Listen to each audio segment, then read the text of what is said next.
All right, new at 10 tonight in our continuing focus on the opioid crisis. One local program helping babies who are born already exposed to dangerous drugs. News 5's Colette Bordelon. She's live outside Children's Hospital tonight with more on what's called the Eat, Sleep, and Console protocol. Colette.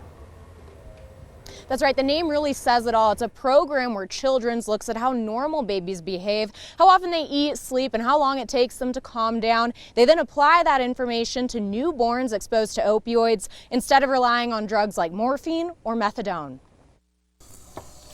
So basically, it takes a full 2 minutes. And then gloves before you touch a patient.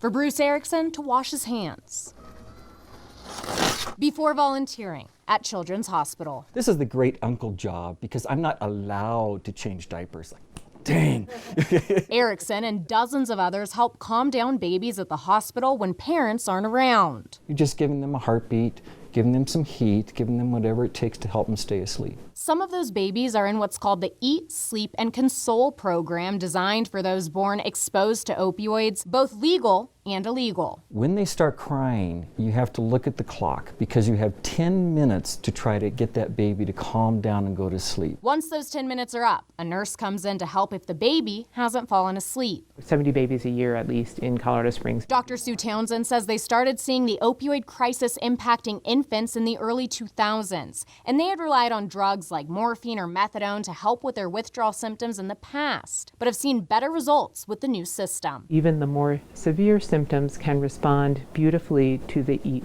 Sleep, and Console approach. And they have the numbers to back it up. Before the program started, babies stayed for an average of 18 to 22 days, and 80% were using meds. Now babies stay for an average of 5 days, with less than 30% using meds. I can't think of anything that is so simple that has such a positive impact. That's the short-term impact. Long-term, there's still not enough data to measure the impact of opioids on them, and different parenting styles make it harder to gauge.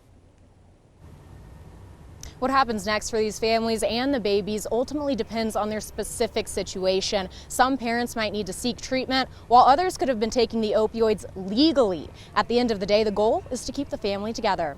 Always watching out for you, Colorado Springs. Colette Bordelon, News 5.